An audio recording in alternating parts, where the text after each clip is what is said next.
رب کا بندہ پردہ پوشی کرنے والا ہوتا ہے، فقیر وہ ہوتا ہے جو پردہ پوشی کرے۔ میں آپ کو بتاؤں، نجات کے لیے یہ سیاستہ کی حدیث ہے، ابن ماجہ میں موجود ہے، یہ نجات کے لیے اتنا بڑا سرمایہ ہے اور آسان نسخہ ہے کہ اخروی طور پر کامیابی، یعنی گناہ اور غلطیوں کے باوجود اللہ درگزر کر دے، کامیابی ہو جائے۔ نبی پاک علیہ الصلوۃ والسلام نے فرمایا تو دنیا میں کسی کی پردہ پوشی کر، اللہ قیامت کے دن تیری پردہ پوشی کر دے گا۔ پتہ اس کا معنی کیا ہے؟ عیب کھولے بغیر ہی رب قیامت میں معافی عطا کر دے گا۔ اس سے بڑا سہارا ہے کوئی؟ صرف اتنا کرو، پردے ہی رہنے دو۔ بڑا شوق ہے لوگوں کو ٹو میں پڑھنے کا، جاسوسی کرنے کا، خبر لینے کا۔ اچھا، جو خبر لینی چاہیے وہ نہیں لیتے۔ محلے میں کس کی حرکتیں غلط ہیں وہ سب کو پتہ ہے، لیکن بھوکا کون کون ہے، بل کس کا آیا ہے اور پریشان ہے یہ نہیں پتہ، کس کے بچے کی اسکول کی فیس نہیں گئی یہ نہیں پتہ، باقی غلط کون کون ہے معاذ اللہ سارا پتہ رکھتے۔ پردہ پوشی، اللہ کا بندہ پردہ پوش ہوتا ہے۔ فقیری نام ہی پردہ پوشی کا ہے۔ تیرے پاس لاکھوں کے راز ہوں لیکن تو نے سینے میں چھپائے ہوئے۔ فقیر اپنے کفن میں بڑے راز چھپا کے دنیا سے چلے جاتے ہیں، وہ راز کھولا۔ فقر کا بہت بڑا درجہ یہ ہے کہ تیرا دل پردہ پوشی والا ہو، اور اگر تو پردے کھولے، پردہ دری کرے، تو نبی پاک نے فرمایا جو کسی کے پردے کھولے گا وہ اپنے گھر کے اندر بھی بیٹھا ہوا تو اللہ اس کے پردے کھول کے اسے ذلیل کر دے گا۔ کیا معنی ہے؟ صاف ستھری دو ٹوک بات ہے۔ جس کا ذلیل ہونے کا دل ہو کہ میرے پردے کھل جائیں، وہ دوسروں کے کھول دے، خود بخود تیرے کھل جائیں گے۔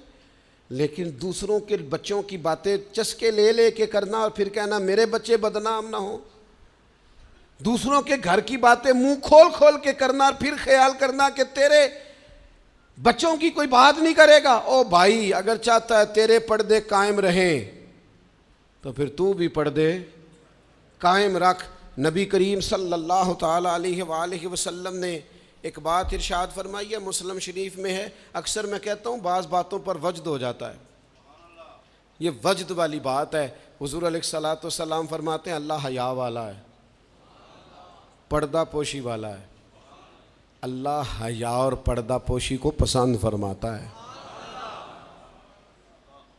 اللہ حیا والا ہے، پردے ڈالنے والا ہے۔ حیا اور پردہ پوشی کو اللہ،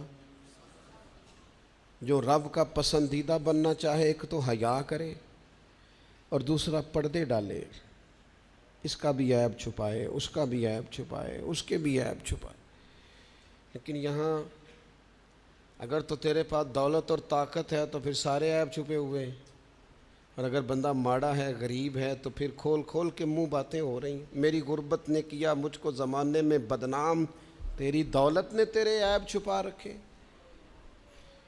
اپنی طبیعت کو اللہ کا بندہ کنز المال میں موجود ہے، حضرت عمر رضی اللہ تعالیٰ عنہ بیٹھے تھے۔ یہ ذرا دیکھیے یہ حضور کی تربیت یافتہ جماعت کیسی تھی۔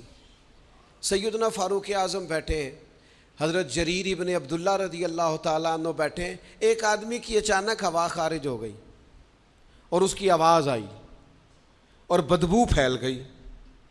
اب یہ چیزیں بعض اوقات انسانی طبیعت کے کنٹرول میں نہیں ہوتی۔ ہمارے ہاں لوگ مذاق اڑاتے ہیں، پھبتیاں کستے ہیں، تانا زنی کرتے ہیں۔ ہوا خارج ہوئی، آواز بھی آئی اور بدبو بھی پھیلی۔ تو حضرت جریر ابن عبداللہ فٹافٹ اٹھ کے کھڑے ہوئے، حضرت عمر سے عرض کرنے لگے حضور ہم سارے جا کے وضو نہ کر آئے، ایک آدمی کی ہوا خارج ہوئی ہے، وضو ایک کا ٹوٹا ہے۔ حضرت جریر فٹافٹ اٹھ گئے کہ کہیں کسی ایک کی طرف لوگوں کا اشارہ نہ ہو جائے، وہ بندہ شرمندہ ہوگا، پردہ کھلے گا۔ یہ تربیت ہے رسول اللہ کے صحابہ کی۔ اٹھ کے کھڑے ہو کے عرض کی حضور امیر المومنین، چونکہ آپ اس وقت ہمارے اجازت دیں، سارے وضو نہ کر آئیں۔ تو وہ بھی تو حضرت عمر تھے نا، فرمانے لگے تو اسلام قبول کرنے سے پہلے بھی سردار تھا قبیلے کا جریر، تو آج بھی سردار ہی ہے۔ تیری باتیں سرداروں والی ہیں، تیری باتیں ذرا بڑی بڑی ہیں، تیرا دل ذرا بڑا ہے، تو نے جو بات کی ہے وہ بڑے لوگ کیا کرتے ہیں، پردہ پوشی بڑے لوگ کرتے ہیں، کسی کو شرمندگی سے بڑے لوگ بچاتے ہیں، کسی شخص کا گردن نہ جھکے یہ بڑے لوگوں کا کام ہے۔ بڑے لوگوں کا وہ گردنیں جھکا کے راضی نہیں ہوتے، وہ کسی کو عزت دے کے راضی ہوتے ہیں۔ تو بڑا آدمی ہے، لہذا تو نے بڑی بات ہی کر دی ہے۔